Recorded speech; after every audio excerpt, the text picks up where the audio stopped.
안녕하세요. 베스트 회계법인 대표 조이스구 회계사입니다. 오늘 잘 지냈나요? 네. 오늘은 이제 얼마 안 남았어. 11월 5일 날 그 투표해야 돼요. 네. 여러분 다 투표할 준비했나요? 저는 영주권입니다.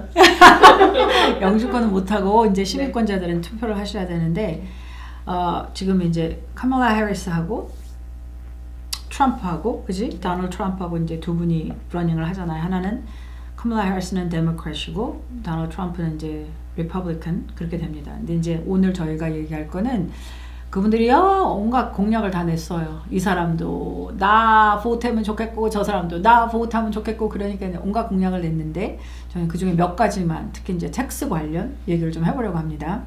그러니까 트럼프는 리퍼블리칸이니까 조금 더 컨서버티브하다고 하는 게 이제 우리 일반적인 생각이고 리퍼블리칸이 예전에는 제가 알기로는 그 정부의 그 인플루언스, 정부의 힘, 그러니까 정부가 힘을 좀 정부한테 좀 더 많은 힘을 주려고 했던 정당으로 알고 있는데 요새는 데모크래시가 훨씬 더 그래요. 뭐든지 정부 차원에서 하려고 하고 자꾸 이제 컨트롤을 더 많이 하려고 하죠. 그게 왜 그러냐면 이제 데모크래시 이제 푸시하는 아이디어는 뭐냐면 아웃컴이 같게 하자는 거거든요. 아웃컴이 같게 하자. 그러니까 우리가 이제 equality하고 equity를 얘기하는데 equality는 equal outcome을 푸시하는 거예요. 데모크래시 무슨 뜻이냐면 뭘 다 주었을 때 outcome이 똑같게 하자. 근데 이거는 impossible 거의. 왜냐하면 outcome을 똑같게 하려면 얼마나 컨트롤을 해야 되겠어요.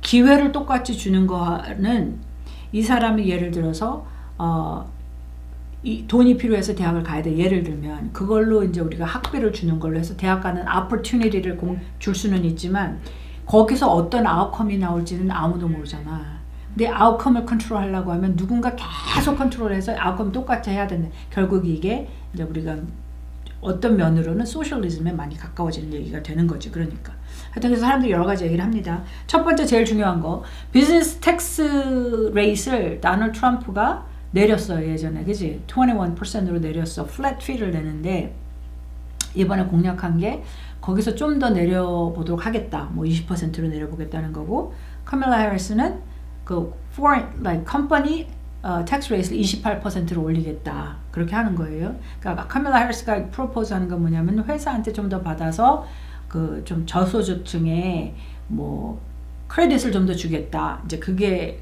골자인 것 같아요. 근데 그 카멀라 해리스 뒤에 그 또 데모크래트 뒤에 그 서포트하는 빌리어너가 엄청 많아요. 그럼 생각을 해보면 좀 이상하잖아.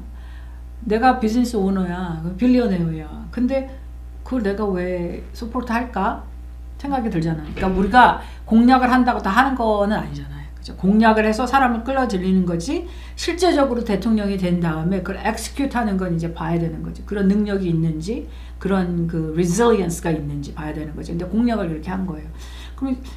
그러면은 빌리어네가 데모크래시를 굉장히 많이 서포트하는데 그 사람들이 텍스를 내고 싶지는 않은 걸 거 아니야. 그러니까 사실 이게 어떻게 될지는 사실 모르지만 하여튼 공약은 그렇게 했습니다. 근데 이제 이거 conspiracy theory가 되게 많잖아. conspiracy theory가 되게 많은데 이렇게 빌리어네어가 이렇게 회사의 텍스 레이트를 올린다고 공략하는데도 불구하고 그 카멀라 해리스 데모크래시를 밀어주는 이유는 예전에 그 스캔들 알아? 제프리 앱스테인 스캔들. 그 사람이 2019년에 감옥에서 자살했다고 그렇게 끝이 났는데 미국 전체가 들썩들썩했던 사건이죠. 제프리 앱스테인이 뭐냐면은 어린애들을 섹스 트래피킹을 한 거야. 판 거지. 그런데 거기에 빌리어네어가 많이 involved 됐다고 하죠. 근데 뭐 저는 모르는 일이지 우리가 보는 건 아니니까. 근데 이제 한쪽에서는 뭐라고 얘기하냐면 이 빌리어네어들이 데모크래시 계속 돼야 그게 이제 오픈 안 된다. 그게 실제적으로 어떻게 됐는지. 그러니까 감옥에서 이 사람이 자살했다고 끝이 났는데 아무도 자살이라고 생각하는 사람은 없어요. 죽였다고 생각을 하는 거지. 정부가 다 새나갈까 봐. 하여튼 거기에 이제 여러 가지 여러분들이 아는 빌리어네어들 네임들이 막 있습니다. 하여튼 그거는 뭐 좀 다른 소리긴 하는데 비즈니스 텍스를 그렇게 공략을 하고 그런 다음에 이제 그 다음 중요한 거가 capital gains and dividend tax죠. 그러니까 long-term capital gain tax는 우리가 버는 ordinary income tax보다는 좋은 tax treatment을 받아요. maximum tax bracket이 20%지 0하고 뭐 15, 20 이렇게 올라가니까 그래서 이제 그 내가 1년 이상 자산을 갖고 있는데 그 자산을 팔았을 때 돈이 많이 생기면 트리트먼트를 좋게 받으니까 좋은 거였다고요. 그러니까 자산이 있는 사람들이 팔았을 때 인컴 텍스를 적게 내니까 내가 일해서 번 돈보다. 근데 이제 트럼프는 그거 그냥 놔두겠다. 거기에 대한 공약은 없고 이제 해리스는 뭐라고 하는 거냐면 그 레이트보다도 더 중요한 거는 만약에 어떤 사람이 100 밀리언 이상의 자산을 갖고 있으면 예전에는 현재까지는 캐피털 게인은 뭘 팔았을 때 텍스가 발생하는 거예요. 사고 팔았을 때.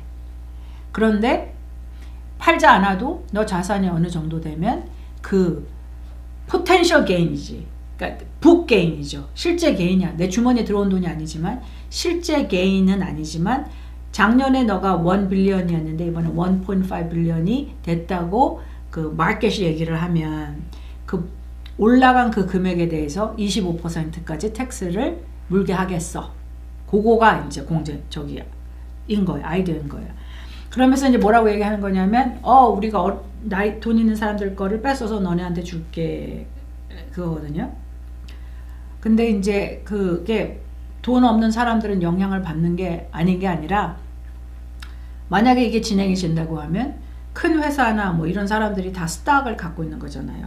이게 리얼 에스테이트랑은 좀 다르지. 그러면 스탁을 갖고 있는 사람의 에셋이 올라서 만약에 요거를 텍스를 내게 되면 25% 1 빌리언의 25%는 250 밀리언이란 말이에요. 250 밀리언의 텍스를 내야 되는 거야. 그 해에. 그럼 어떻게 해야 돼요? 팔아야지. 캐시를 갖고 있는 사람은 없잖아요. 빌리언웨어가 다 돈을 캐시로 갖고 있는 사람은 없어요. 없어. 그러면 팔아야 되면 어떻게 마켓이 확 내려가게 되는 거예요.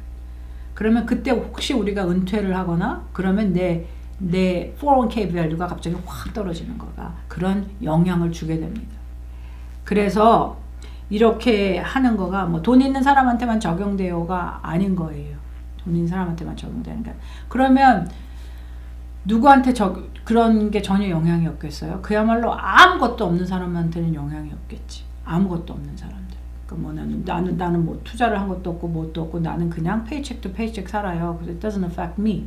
그러면 영향을 안 받게 되겠지만 사회 전체적으로 이제 굉장히 우리가 인플레이션이 발생하고 그러면 다 그 페인을 느끼는 것처럼 영향이 전혀 없을 수는 없어요. 또 중요한 거는 지금도 현재 인컴이 낮으신 분들은 텍스를 안 내요. 사실은 크레딧을 받지. 일을 하는데 돈을 너무 조금 벌었어야 대한 earned income tax credit을 받고 또 자녀들이 있으면 child tax credit을 받고 그래서 이렇게 저렇게 받게 돼요. 두 분 다 트럼프도 그렇고 카말라 해리스도 그렇고 그런 크레딧을 올려주겠어요를 프로포즈 했어요. 특히 child tax credit. child tax credit을 더 올려주겠어요. 카말라 해리스가 좀 더 나와서 크레딧을 주겠다고 하는 거는 first time home buyer를 도와줄게. 그래서 만약에 빌더가 있는데 그 빌더가 빌딩을 짓고 그러니까 집들을 짓고 first home buyer한테 주게 되면 어떤 텍스 크레딧을 줄게 이런 걸 프로포즈 한 거예요. 그래서 이제 first home 처음으로 집을 사는 사람들 뭐 이제 requirement이 있어. 예를 들어서 뭐 그 집을 살려고 할 때 그전 2년 동안은 밀리지 않고 렌트비를 냈다든지 뭐 이런 걸 프로브 하긴 해야 된다고 하는데 여튼 그걸 이제 프로포즈 한 겁니다.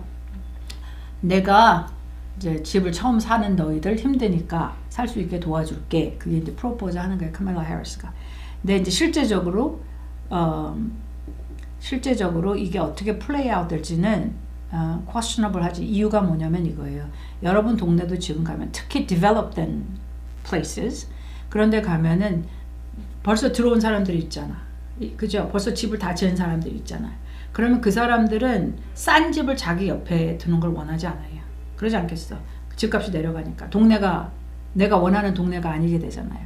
그러니까 이렇게 프로포즈를 한다고 해서 너무 좋은 동네에 그야말로 새로 시작하는 사람들이 집을 지을 수 있는 그렇게 되기는 되게 어려워요. 그러니까 실제적으로 플레이아웃 하기는 되게 어렵다는 거지. It sounds nice. 그죠? 왜냐면 벌써 기득권이 있는 사람들은 내 걸 지키고 싶잖아.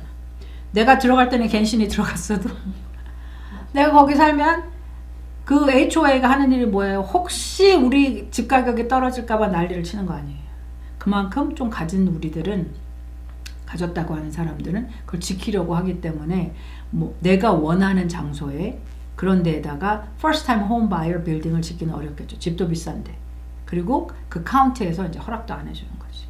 여기 포사이트 카운티도 유명하잖아. 이제 조그만 데 못 져요. 거기 타운하우스 그런 거 못 져요. 왜냐하면 이제 큰 집만 지라는 거지. 네. 그렇게 우리는 이제 이거를 리밋하겠다는 거거든요. 근데 모든 소위 말하는 잘 나가는 카운티나 그런 데는 이런 게 다 있어요. 그래서 이렇게 하려고 해도 쉽지 않을 수는 있으나 하여튼 공약은 듣기 좋아야 되는 거예요. 누구한테나. 그죠? 그러면 나 돈 없고 나 새로 시작해야 되는데 나한테 도움이 되나? 이렇게 생각이 되는 거죠. 그래서 그게 큰 것 중에 하나입니다. 그 다음에 또 뭐 있어? 그 다음에 제가 그 payroll tax는 없애자는 거 둘 다 그 팁 받는 거 payroll tax 없애자는 거 둘 다 프로포즈하는데 제 생각에 그거는 별로 플라이 할 것 같지가 않고